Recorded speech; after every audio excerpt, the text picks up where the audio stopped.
All right. Good morning, everyone. So you guys rested this week, right? All good to go. It's springtime. No, not yet. So thankful that we're here today. I do not like having a week off. Seeing all of you and just kind of worshiping together, and so it's just awesome to be back here today. We are in week 2 of our series called Pre-Decide today. Even though week 1 was a couple weeks ago, today we're in week 2. That's how time works, all right? And we've been talking about how we can make better choices, because here's the thing: nobody plans to have some fallout in their life earlier in their life, right? Nobody kind of, as they're growing up, plans to be like, you know what? When I'm 40, I'm gonna have this thing. My whole life's gonna be a train wreck. Nobody plans for that, right? Nobody plans to file bankruptcy. Nobody plans to wreck their marriage. Nobody plans to do dumb things or lose trust or all these things. Chances are you've never planned any of that or any other issues that you might have in your life. But sometimes we also don't plan not to either. And so we've been talking about the power of our decisions. The power of our decisions, how the quality of our decisions determines the direction or the quality of our life. That we make our decisions and our decisions make us. And, we talked a couple weeks ago about how we're not the greatest at making those decisions, how things sometimes get in the way. Maybe it's decision fatigue. Maybe it's just kind of the overwhelming part of decisions. Maybe it's we're paralyzed because we don't want to make the wrong decision, so we just don't make any decisions. So sometimes we don't make the greatest decisions in the moment, and that's why we need to decide that when we are faced with this scenario, this situation, that we are going to take said action. We've pre-decided in the moment. Now, in this series, we're talking about 6 key pre-decisions that that will greatly impact your life. I know it's going to impact it for the better. We're talking about being ready. We're talking about being consistent, about being devoted, being generous, being faithful, being finishing what we set out to do. Decisions won't be based on what feels good in the moment, but on who we want to be for the rest of our lives. They're value-based decisions. And when our values are clear, our decisions are easier. The question I have today is, have you ever given into a temptation? Sometimes there are cookies left out at my house. It's hard. This week, because it was a snowed-in week, I found, when we kind of went to the grocery store amongst everybody else in the area, that in my freezer were Snickers ice cream bars. Oh my goodness, I haven't had a Snickers ice cream bar in a while, but I've had a few this week. I'll be honest. I've had a few. Have you ever given into a temptation? Maybe the temptation is greater than that, right? Have you ever regretted your actions? Why did this happen? Why did it happen? Not because you're like, I don't want to do this. It's because one of the first things that we talked about, sometimes we're unprepared. We're not ready. And the first pre-decision that we want to talk about today, we're going to focus on, is readiness. Readiness. In fact, the Boy Scout motto was to be prepared, right? I was never in Boy Scouts. I was in the church version of Boy Scouts called Royal Rangers. They kind of had a similar motto. So really kind of be ready, right? They're the same thing. Be prepared, be ready. In fact, in Royal Rangers, we used to have to recite this thing. We're ready to work, play, serve, obey, worship, live, etc. You got it. I got out of Royal Rangers when I was old enough to go into youth group. Let's just be honest. So I can't do much when it comes to that kind of stuff. But it fascinated me that readiness was a key component of both of those mottos. In fact, 1 Corinthians chapter 16, Paul says this. He says, be on your guard, stand firm in the faith, be strong, be courageous, be strong, and do everything with love. Be on your guard, stand firm in the faith, be courageous, be strong. Even Jesus told his disciples in the Garden of Gethsemane, he said, watch and pray so that you will not fall into temptation. Why? Because the spirit is willing, but the flesh is weak. The body is weak. Why prepare? Why be ready? A few things I want to highlight for us this morning is that, number one, you have an enemy who is coming for you. That's why you have to be ready. That's why Paul is so adamantly saying, hey, stand firm in your faith, be courageous, be on guard, be alert. There's mission steel that is in play with the enemy of your souls. He's trying to steal the mission that you have on your life that God has called you to. Now, readiness is benchmarked against the ability to defeat, to deter, or to deny an enemy threat. In a previous life, I used to work for a contracting agency that did just design, architecture, engineering work for military installations. Something I knew nothing about at the time. But I've learned a little bit about readiness sensors since we had to design some of those, right? And how we had to how readiness was benchmarked by these things. The ability to defeat, to deny, to deter threats, and also to meet operational demand requirements. You have to kind of meet the requirements, but you're also putting yourself in a position so that you are able to defeat, deny, deter. The hang thing is, at every aspect of our life, we have an enemy who has come to steal, to kill, to destroy. When we understand that, when we really grasp that, our readiness level will need to rise in order to be able to defeat, deter, or deny that threat. You have an enemy that's coming for you, right? Jesus talked about it. I've come that you may have life and have it more abundantly, but he comes to kill, steal, and destroy.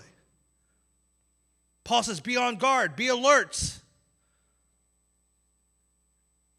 Other places, our scripture talks about how the devil is a roaring lion, looking who it may devour, right? We have to be alert. We have to be ready. Cool thing is that we have armor in this battle, right? We have armor in this battle, in this thing to be ready for. In fact, Paul talks about it in Ephesians chapter 6. He says, verse 10 says, be strong in the Lord and in his mighty power. Put on all of God's armor so that you will be able to stand firm against all strategies of the devil. Sounds right. Sounds about readiness, right? It's talking about readiness. For we are not fighting against flesh and blood enemies, but against evil rulers and authorities of the unseen world, against mighty powers in this dark world, and against evil spirits in heavenly places. He goes on to talk about this armor that will help protect you, to help you stand firm. He says, put every piece of God's armor so that you will be able to resist the enemy in the time of evil. Then, after the battle, you will still be standing firm. He says, stand your ground, putting on the belt of truth and the body armor of God's righteousness. And I love this. He says, for shoes, put on the peace that comes from the good news that you will be fully prepared. Other translations say that have your feet fitted with the readiness that comes from the gospel of peace. Right? The readiness that comes from the gospel of peace. What Paul is saying is that if you are prepared, if you have your readiness level, readiness will give you peace. In addition, he says, in addition to all of these things, hold up the shield of faith, which you can use to extinguish the flaming arrows of the evil one. Put on the salvation as your helmet and take the sword of the Spirit, which is the word of God. Take up the shield of faith with which you can extinguish all the flaming arrows of the evil one. You have an enemy. You have an enemy. Being prepared, being ready is paramount to defeating, to denying, or deterring that enemy. It's imperative. It's imperative. 2 Corinthians chapter 2, verse 9 kind of puts it this way. Paul says, I wrote to you so that Satan will not outsmart us. For we are familiar with his evil schemes. It's interesting. Are you familiar with the schemes? If not, your readiness level needs to be elevated. you have an enemy. But also, not only is your enemy, you have an enemy and he's coming for you. You are not as strong as you think you are. You're not as strong as you think you are. There's something called a restraint bias that says that we are not equipped or we are not ready to be able to think and respond the way that we think we can respond in the moment. There is a restraint bias that says that we are not as equipped to be able to outsmart or outthink those things that kind of come against us. Studies show that we overestimate our ability to resist temptation. You think you can resist more than you can, is what it says. That's why there's Snickers bars. I think I can resist it, but there's absolutely no way. I have overestimated my ability. I open the freezer, there it is, staring me in the face, and I have to grab one. It's restraint biased. Why do we overestimate? Because resisting temptation takes a ton of energy. Now, 1 Corinthians 10:12 says it this way, right? 1 Corinthians 10:12 says that, see, if you think you are standing firm, be careful that you don't fall. If you think you're standing firm, be careful that you don't fall. That restraint bias is a big deal. We overestimate our ability to resist temptation. Resisting temptation takes a ton of energy. It's the part of our brain that controls our willpower will wear out. So we have to fight temptation at work. Then it's harder to resist healthy decisions later. If we spend a lot of energy not getting mad at our kids, we can end up blowing up at our spouse. We spend all this energy controlling ourselves with self-control, and then our willpower and our self-control is a limited resource. So we are not as strong as we think we are. We have a little bit of restraint bias. So we need to be ready. We need to pre-decide. How do we fight temptation? We pre-decide. We make pre-decisions that will rise our readiness level to more easily defeat, deny, deter the threat. And one of the ways that we do this is to move the line. We move the line. The line is a classic question we all ask ourselves from time to time, sometimes just to ourselves, sometimes to somebody else. The question is, how close can I get to the line without sinning? I don't think I'm the only one that has asked that question in my life. How close is too close? How close to the line can I get until you call it sin? Because I want to get right up against that line. Pre-decide, and here's the pre-decision to be ready. Pre-decide that I'm putting distance between me and temptation. Move the line. Move the line. And this can happen in all aspects of our life. If we overspend, we got to put some restrictions there. Right? We have to, if we spend too much time doing a certain activity, maybe we need to kind of make some pre-decisions to be able to safeguard ourselves. We have to move the line. If it's, hey, I love this activity, I love to go out, and I have a problem drinking too much, hey, it's a good pre-decision for you to move that line. Get a trusted accountability partner that will help you say no. You create barriers between you and sin. You move the line. You move the line. That's number one. Is this restrictive? I would actually argue that it's actually more liberating than restrictive. Readiness gives you peace. Readiness kind of brings with it the gospel of peace. You have this kind of inner peace within you when you are moving and walking in the Word, where all of a sudden you're saying, "Hey, I know where I stand." A lot of times when we have to ask that question, how close can I get without sinning, we are walking this ambiguous line of uncertainty. Am I or aren't I? Is it or isn't it? Move the line. It's more liberating. In fact, the psalmist says this in Psalm 16. He says, "The boundary lines have fallen for me in pleasant places." In other words, I've moved the line to a point where even if I get a butt up against that line, I'm not even anywhere close to the sin line. Move the line. The second way to do this is magnify the cost. Magnify the cost. When you give into a temptation, what's the risk? What's the risk? What could you lose? What happens if the worst case scenario comes true? If I betray my vows, if I compromise my integrity, if I could lose the trust of my wife, I could lose the respect of my son, I could lose the trust of my peers, I could hurt and crush a lot of people, I would lose my ministry. 5 minutes of sin can wreck a lifetime story of serving Jesus. You're one decision away from a completely different life. But the cool thing is, you're also one decision away from a completely different life. Right? Move the line, magnify the cost, and last one, plan your escape. Plan your escape. Genesis chapter 39, story of Joseph. I love Joseph. He's a cool cat. Even if he was a little reckless with his brothers. But he was a very handsome man, it says in Genesis 39. It says Joseph was a very handsome man and a well-built young man. And I kind of relate to that. See myself in Joseph. It's easy for Joseph to give in. No one will find out. Because in Genesis chapter 39, he is in Potiphar's house. He's a slave in Potiphar's house. And Potiphar's wife is coming after him.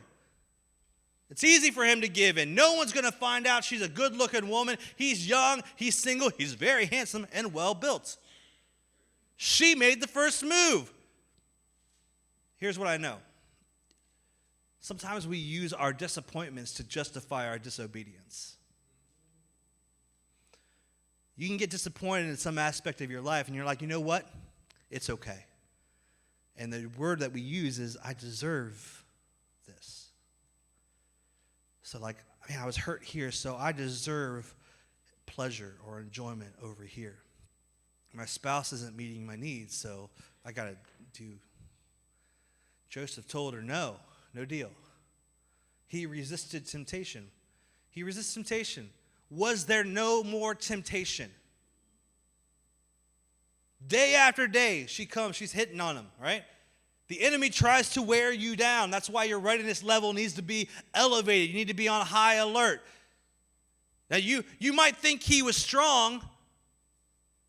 I would subscribe that he was ready. He was smart enough to pre-plan his escape. He left his coat. Just like, she grabs it. He's like, I'm out of here. And he runs. It's better to have a good name than a good coat. Right? No one plans to mess up. A lot of us don't plan not to, though. So we have to be honest about where we're vulnerable. How does your enemy attack you? How he attacks you may be different than how he attacks the person next to you. But what I do know is that in 1 Corinthians chapter 10, Paul talks about how no temptation has taken us except what is common to man. In other words, what he actually says is that if you think you are standing strong, be careful not to fall. The temptations in your life are no different from what others experience. We all experience, but you are particularly vulnerable in some areas that maybe somebody else is not as particularly vulnerable in. How is your enemy trying to attack you? Put distance between you and the temptation. Move the line. Magnify the cost. Plan your escape. Put distance between myself and the temptation. And that will elevate your readiness level. And the decisions won't be based on the emotions in the moment, but on the values that God has placed on your heart. Why would I resist a temptation in the future if I have the power to eliminate it today? Pre-deciding to move the line, magnify the cost, plan your escape will save you from some of the most catastrophic situations in your life. And besides readiness, because I think that's a high one that oftentimes we find ourselves unprepared for certain situations. If we pre-decide, hey, I'm going to be ready, I am ready. And so in order for me to be ready, this is what I have to do. I have to move the line. I have to magnify the cost. I have to plan my escape when those temptations inevitably come. Readiness is a big deal, but I also want to show you something, a pre-decision that is probably the most important spiritual quality that has the greatest potential not only to impact the trajectory of your year, but the trajectory of your entire life. It's not just readiness, it's consistency. Consistency is doing something ongoing. In fact, if we spiritualize this, we would say it's long obedience in a divine direction. If we are obedient consistently, if we keep doing the thing over and over and over again, this quality is the key to your spiritual strength, to your ministry impact, to your physical health, to your relationships, to your goals. What's the quality? It's not appearance, it's not background, it's not education, it's consistently. I'm doing something consistently. Here's what I believe. I think that we are what we repeatedly do. In fact, Craig Groeschel says it this way. He says, successful people do consistently what normal people, what other people do occasionally. Successful people do consistently what other people do occasionally. It's not what we do occasionally that makes the difference. It's what is done consistently that makes the difference. Sometimes we can read passages in Scripture and we can be like, okay, Joseph was super strong. He did that. I couldn't resist that kind of temptation. I don't know how he did that. I think he was just ready for that. He had a vision and a plan of what God was wanting to do in his life. He didn't know all the details of how it was going to plan out, but he was like, God, I'm for you. I think another person that we over-spiritualize sometimes, not that he wasn't a great man, he absolutely was Daniel. But Daniel was one of the most consistent people in the Bible. He was consistently moral. He was consistent relationally. He was consistent spiritually. He was a great leader. In fact, it says that they couldn't find fault with Daniel. They couldn't find anything wrong with him. Those who didn't agree with him, those who didn't even believe in the God that Daniel believed in, they couldn't find any fault with Daniel. Most of us pray occasionally. Daniel prayed consistently. Not what we do occasionally that makes the difference. It's what was done consistently. And how do we grow in consistency? Well, number one, we have to start with the why, right? We have to start with why we do what we do. Daniel didn't pray consistently to put on a show outwardly. It was born out of a devotion inwardly.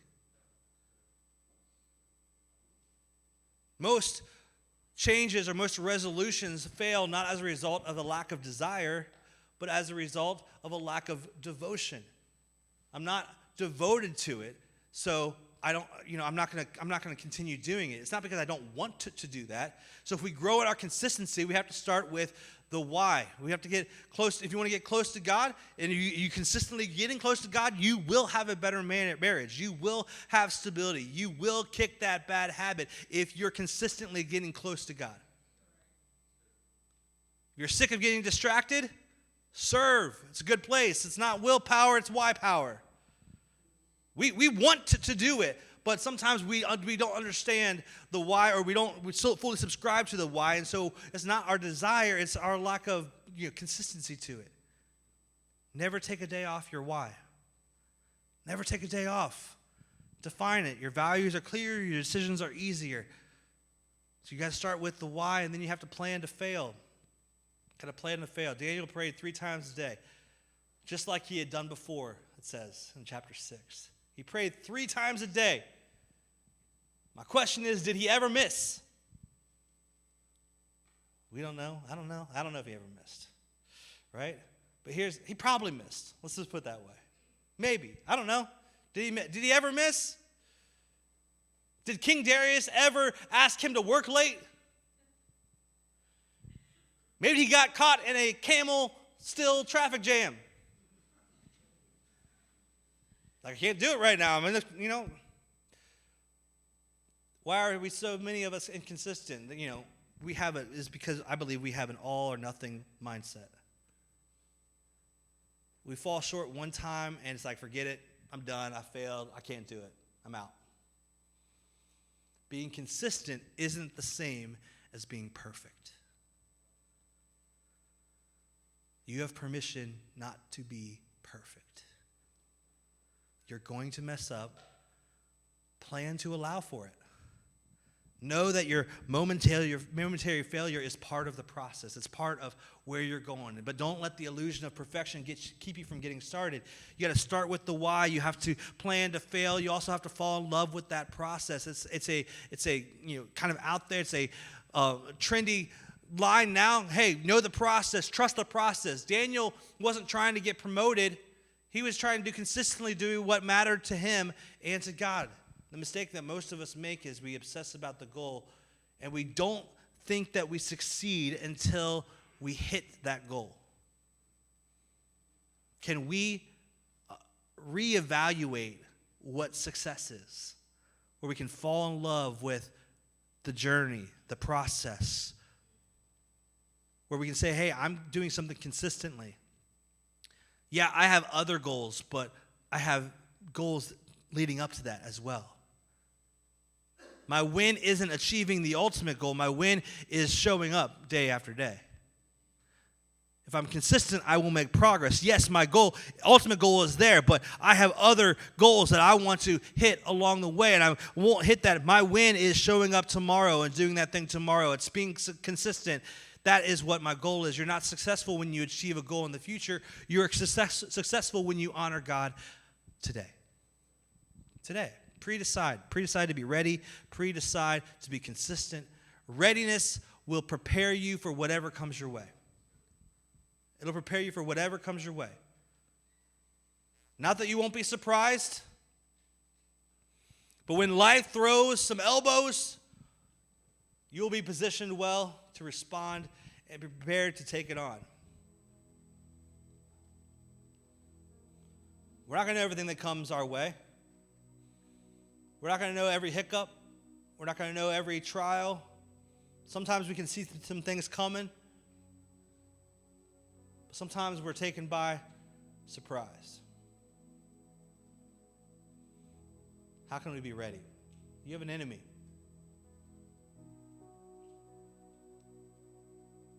Your readiness level needs to be that so that you can deny, defeat, deter that enemy. You can resist the flaming arrows and the fiery darts, and you can take the helmet of salvation and the shield of faith, and you can have your feet fitted with the readiness that comes from the gospel of peace.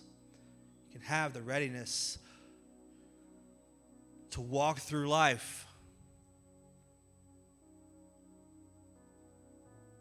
Part of being ready starts with being consistent. A soldier isn't ready day one, right?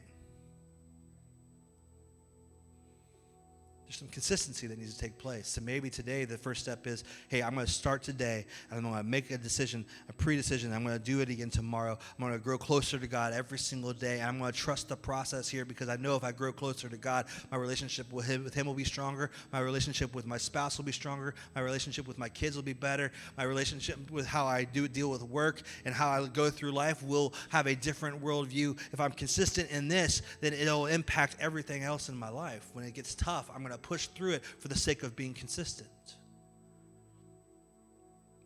Prioritize consistency in what you value. Value your relationship with God. Consistently make time for Him.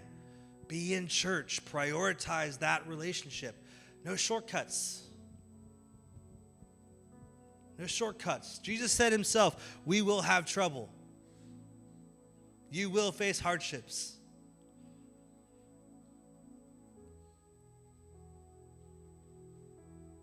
So what can we do? Can we pre-decide to be ready and to be consistent? It is something that we have to understand, that if we pre-decide to be ready and consistent, that we can, as James say, be mature and complete, not lacking anything.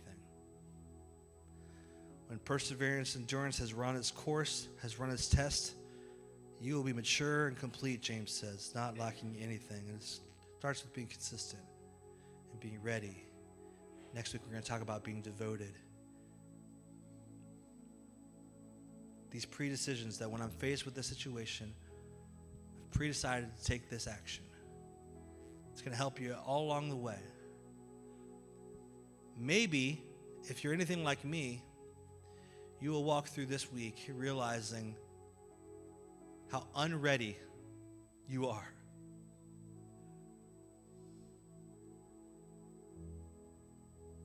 When we walked through this past week, and I'm realizing sometimes just organizationally, operationally, it had nothing to do with a spiritual mindset. It had everything to do with practical logistics of the fact that we have school here every single day, and we have snow, and we have ice, and I'm from the Midwest, and I have people saying, Jason, these people are from the Northwest. You got to think differently. Their readiness level is not what you think. You got to understand, Jason. And my wife is one of them, like, come on. But I realized real quick, man, these pre-decisions that we're talking about, I need to apply it to this practical situation. We need to figure this out. That's a big deal. But a bigger deal are the pre-decisions that you're making in your spiritual walk with God.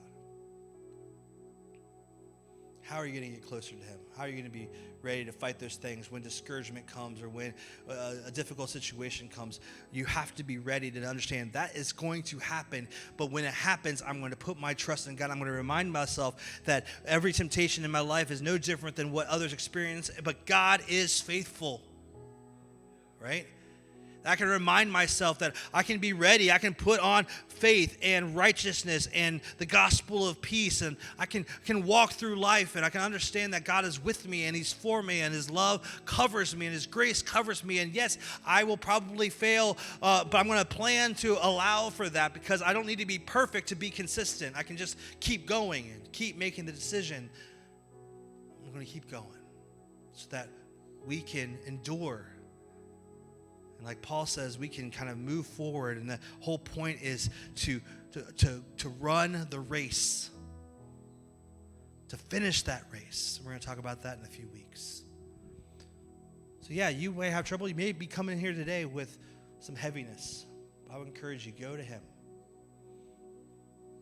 He sees you. He loves you. He's there for you. It doesn't matter what you've done or what you plan to do.